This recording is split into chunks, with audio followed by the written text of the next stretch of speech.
How to calm your brain when you wake up at 3 a.m. If you wake in the middle of the night with a racing mind and sudden alertness, especially around 3 a.m. without a clear reason, sleep science explains this is not weakness and not just insomnia. Many people blame themselves when sleep breaks apart at night, but studies show the brain is responding, not failing, and that response follows a predictable biological pattern. What's happening is often a brain safety response turning on after midnight, a built-in alert mode designed to protect you when the brain senses threat, even when no real danger is present in your environment. This response blocks the sleep switch from staying fully engaged, interrupts the deep sleep signal that keeps sleep stable, and creates a hyperactive brain at night instead of restoration, leaving the body tired while the mind stays watchful. This nighttime alert state has a specific name in sleep science. It's called the Neural Sleep Inhibition Response. It explains why sleep becomes light, fragmented, or suddenly interrupted, not because you did something wrong during the day, but because the brain shifted into protection mode at night. Once you understand this mechanism, the pattern starts to make sense, and the next step is understanding who experiences this and why it keeps repeating. I'm Dr. Sarah, a sleep medicine specialist with a background in psychiatry, and for many years I've worked with people struggling with broken sleep. They come from different ages, lifestyles, and health backgrounds, but they describe the same confusing nighttime experience. They fall asleep feeling hopeful, only to wake hours later with a mind that feels switched on, as if the night suddenly became morning inside their head. Over and over, I hear the same sentence in my clinic. I'm exhausted, but my brain won't stay asleep. They tell me their body feels heavy and tired, yet their thoughts start moving faster instead of slowing down. Some describe a racing mind, others a quiet alertness, but the result is always the same disrupted sleep. This pattern is far more common than most people realize. The first thing I always tell them is simple and important. This is not your fault. You are not failing at sleep, and you are not broken in any way. Sleep science shows that nighttime awakenings are rarely caused by lack of effort or poor willpower. They are most often driven by automatic brain responses. Studies show that when the brain wakes you at night, it is usually acting out of protection, not dysfunction. The brain constantly scans for safety even while you sleep, and when it senses instability, it reacts immediately. This response happens below conscious awareness, which is why people feel confused when they wake up alert. Nothing about this process is intentional or voluntary. From the brain's perspective, staying alert can feel necessary. It believes it is doing the right thing to keep you safe, even if there is no real danger present in your bedroom. This is why calming thoughts alone often don't fix the problem. The signal is coming from deeper brain systems, connected to the nervous system and stress hormones. Understanding this changes how we approach sleep issues. Once people realize their awakenings are biological, their anxiety around sleep often begins to soften. They stop fighting themselves at night and start asking a more useful question instead. If the brain is trying to protect me, what is it reacting to during the night? That question leads directly into what happens inside the brain and body next. Here's what usually happens for most people dealing with fragmented sleep. You fall asleep without much trouble at first. Your body relaxes and your breathing slows. But somewhere during the night, often in the early morning hours, something shifts inside the brain. Without a clear external reason, sleep stops feeling stable and safe. The mind suddenly wakes up while the body is still tired. Thoughts begin to loop or quietly repeat themselves. It may not feel like anxiety, just alertness. Your eyes stay closed, but your awareness feels sharp. The nervous system feels on instead of resting. This is when people describe a racing mind at night, even though they desperately want to sleep. At the same time, the body doesn't fully relax again. Muscles feel slightly tense rather than heavy. Breathing becomes shallower without you noticing. The heart rate may feel a bit faster or more noticeable. Sleep becomes light, fragile, and easy to interrupt. You drift in and out instead of sinking deeper. The deep sleep signal never fully returns. Hours later, morning arrives and the alarm goes off. You technically spent enough time in bed, but your body feels unrefreshed and drained. Your mind feels foggy instead of clear. Energy feels low before the day even begins. This creates frustration and confusion. You wonder why sleep no longer works the way it used to. This is where an important distinction matters. This is not simply lack of sleep. It's not about how long you were in bed. It's about sleep being blocked internally by the brain. The sleep switch turned off too early during the night. And once that happens, rest becomes incomplete. The body never gets the full signal to restore. When people recognize this pattern, something clicks. They realize the problem isn't effort or discipline. It's not about trying harder to sleep. The issue lives deeper in the brain and nervous system, specifically in how the brain responds during the night. To understand why this keeps happening, we need to look at what the brain is sensing after midnight. Experts in sleep health explain that healthy sleep depends on balance inside the brain and body. Melatonin needs to stay steady to keep sleep deep and continuous. Cortisol must remain low so the body doesn't shift into alert mode. The nervous system has to stay calm instead of reactive, and the brain must maintain a strong, deep sleep signal.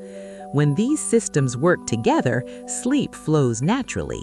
When one falls out of balance, sleep becomes fragile. During the night, the brain continues to monitor safety. This happens automatically and below conscious awareness. If the brain senses danger, instability, or threat, even emotional or subconscious signals, it reacts instantly to protect the body. This reaction does not require real danger in the room. The brain responds to perceived risk, not reality. When this happens, the brain activates the Neural Sleep Inhibition Response. This response shifts the nervous system towards alertness. Melatonin release becomes unstable or suppressed. Cortisol may rise earlier than it should during the night. The sleep switch struggles to stay fully engaged. As a result, sleep becomes lighter and easier to interrupt. The body stays tired while the brain stays watchful. This is what creates a hyperactive brain at night. Thoughts may increase or awareness may feel unusually sharp. Both come from the same underlying brain response. The nervous system is no longer in full rest mode. Instead, it stays partially activated for protection. Sleep loses its depth and restorative power. Importantly, this process is not conscious or intentional. You are not choosing to wake up at night. The brain is following biological programming. It believes staying alert is the safer option. Even when nothing is actually wrong, the brain's safety response can still activate. This explains why sleep disruption feels confusing and unfair. Once this response repeats night after night, it can become learned. The brain begins to expect danger during sleep cycles. This makes awakenings more frequent and predictable, especially during natural sleep transitions after midnight. Understanding this mechanism changes the entire picture, because if the brain is reacting to signals, the next step is learning what those signals are and how to calm them. Why does this pattern happen so often around 3 a.m. for so many people? Sleep science explains that this hour is not random. Around this time, the body naturally shifts between sleep cycles. Brain activity slightly increases as part of normal circadian rhythm. This transition is supposed to happen smoothly and quietly, but it also makes sleep more vulnerable to disruption, especially if the brain already feels uncertain or unsafe. During this window, the brain briefly checks its environment. It evaluates internal signals from the nervous system and hormones. If everything feels calm, the sleep switch stays on. The deep sleep signal continues without interruption. Melatonin remains stable and protective. The body stays in restoration mode. Sleep moves forward without you noticing the transition. However, if the brain does not feel safe in that moment, it reacts quickly and automatically. Cortisol can be released too early in the night. This hormone is meant to rise closer to morning. When it appears at 3 a.m., it creates alertness. The nervous system shifts toward vigilance, and the sleep switch begins to shut down. Once cortisol rises, even slightly, sleep becomes unstable. The brain interprets this as a reason to stay awake.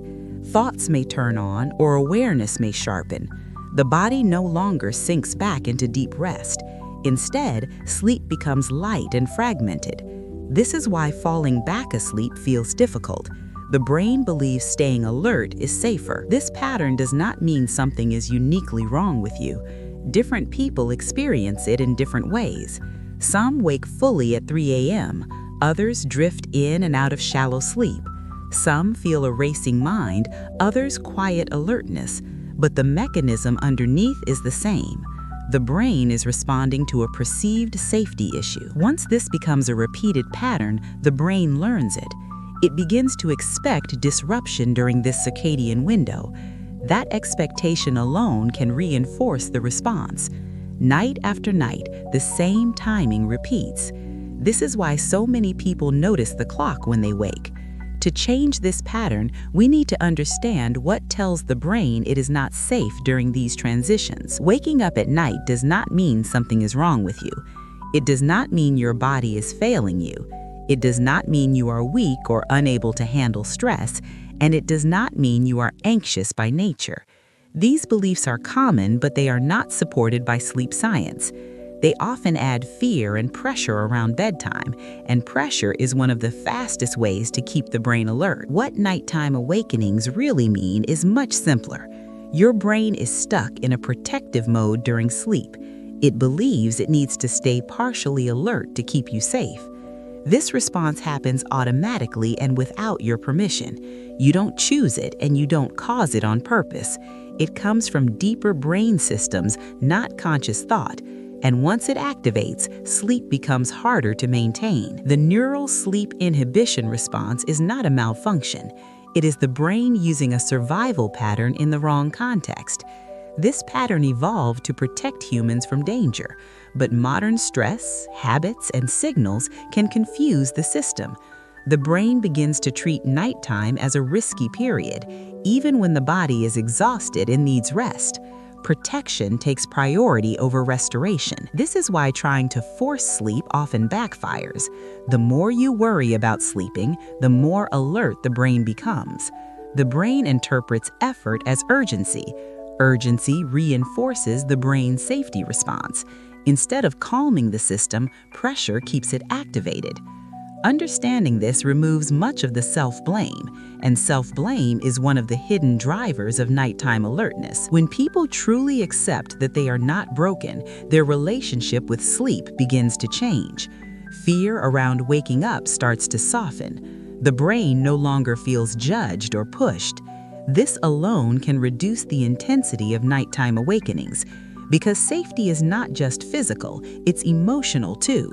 The nervous system responds to how safe you feel internally. Once this reframing settles in, a new question naturally appears. If the brain is trying to help, not hurt, what exactly does it need to feel safe again at night? What signals calm the nervous system during sleep cycles? What supports melatonin and keeps cortisol low? Answering those questions is where real change begins, and that leads directly into how the brain can relearn safety during sleep. The good news is that this state is not permanent. The brain is not stuck this way forever. Sleep science shows that the brain is highly adaptable. This ability is called neuroplasticity. It means the brain can learn new patterns over time, including how safe it feels during the night. And that flexibility is key to restoring healthy sleep. When the nervous system receives consistent calming signals, the brain begins to lower its guard. Melatonin can stabilize again during the night. Cortisol learns to stay low until morning. The sleep switch becomes easier to keep engaged. The deep sleep signal strengthens naturally. Sleep stops feeling fragile and starts feeling reliable again. This process does not require forcing the body to shut down. There is no need to overpower the brain with sedation. In fact, force often increases the brain's safety response. The brain responds to safety, not pressure. When safety signals increase, alert signals decrease. This shift happens gradually and naturally, and it respects the body's own rhythms. Experts in sleep health explain that small, consistent inputs matter most. Supporting the nervous system sends a powerful message to the brain. Aligning hormones reinforces that message. Respecting circadian rhythm gives the brain predictable timing. Together, these elements tell the brain it can relax. They work with biology, not against it. This is why gentle approaches are often more effective long-term. As the brain relearns nighttime safety, awakenings lose their intensity. They may happen less often or feel easier to recover from. The racing mind begins to slow more quickly. The body sinks back into rest without a fight. Sleep becomes deeper and more continuous, and mornings start to feel less draining. Confidence in sleep begins to return. Once people realize change is possible, hope replaces fear. They stop bracing themselves before bedtime. The brain senses this shift as well. Less fear means fewer danger signals at night. This creates momentum toward better sleep. The next step is understanding how to support this process intentionally, and that opens the door to practical ways to help the brain at night. The goal is not to knock yourself out or force the body to sleep. Sleep does not respond well to pressure or control. The brain interprets force as urgency. Urgency activates the brain's safety response, and once that response turns on, sleep becomes harder. This is why so many people feel stuck in a cycle. They try harder and the brain pushes back. The real goal is to help the brain feel safe again at night. Safety is the signal the brain listens to most closely. When safety increases, alertness decreases. This shift allows the sleep switch to stay engaged. It also protects the deep sleep signal during the night. Sleep becomes something that happens naturally again, not something you have to chase. One part of this process is calming the brain's safety response. That means reducing signals that tell the brain to stay alert. It involves supporting the nervous system, not stimulating it. When the nervous system calms, the brain follows. This is not about thinking positive thoughts. It's about biological signals the brain trusts, signals it has evolved to respond to. Another part is stabilizing melatonin at night. Melatonin helps keep sleep deep and continuous. When melatonin stays steady, sleep is less fragile. The brain is less likely to wake you during transitions. Supporting melatonin means respecting timing and rhythm, not disrupting it with stress or stimulation. This creates a stronger foundation for rest. Preventing early cortisol spikes is equally important.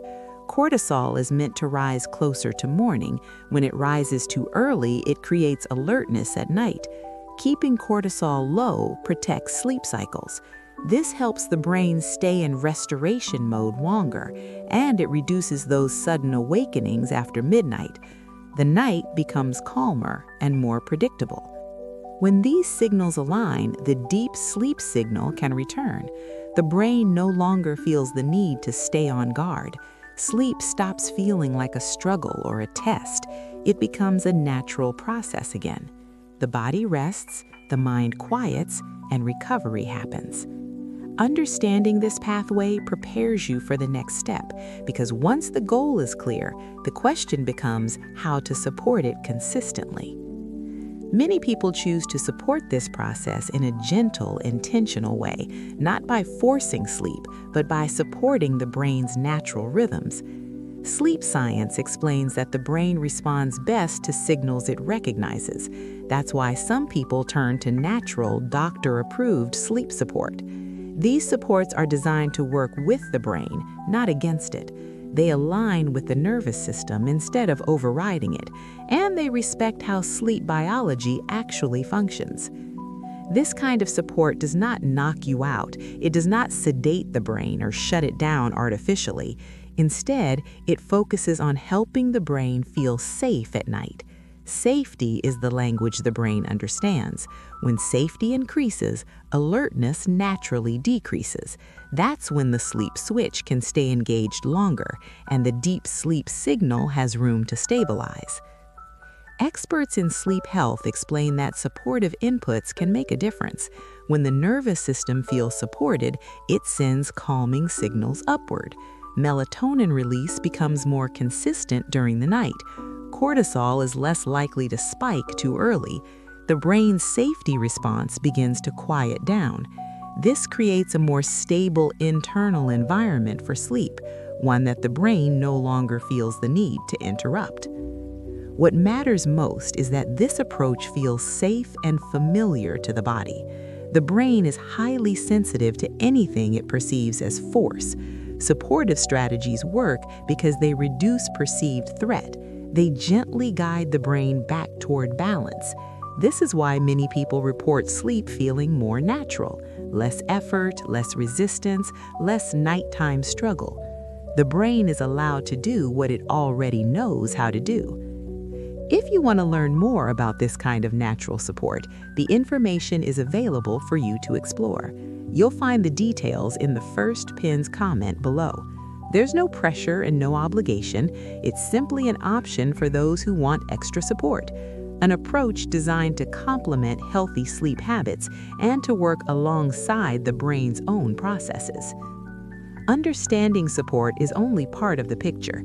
Equally important is knowing what not to do at night. Certain habits and misunderstandings can quietly keep the brain alert, even when intentions are good. These common mistakes often reinforce the brain's safety response, and they prevent the sleep switch from staying on. That's what we need to look at next. Remember this as you move forward with your sleep journey. You are not broken in any way. Your body is not betraying you at night.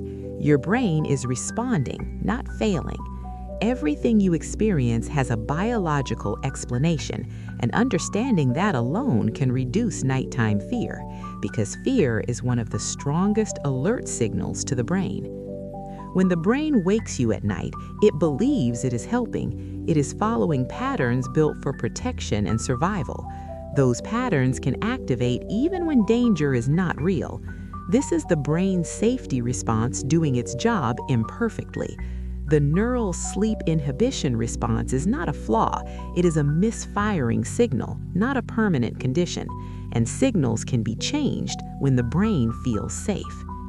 The most important shift is moving from self-blame to understanding. Once blame fades, pressure around sleep begins to ease. The nervous system senses that change immediately. Less pressure means fewer danger cues at night. That alone can soften awakenings over time. Sleep starts to feel less threatening, and the brain becomes more open to calming signals. But understanding the why is only the first step. What truly matters is knowing what to do in the moment, especially during those quiet hours after midnight, when the mind wakes up and the body feels tired. Those moments are critical because how you respond can either calm the brain or activate it further, and most people unknowingly do the opposite. In the next video, I'll explain exactly what to do when you wake up at 3 a.m. Simple steps you can use right then and there. No force, no panic, no overthinking. Just practical actions that calm a racing mind and help the sleep switch turn back on naturally. These steps are designed to work with your brain, not against it.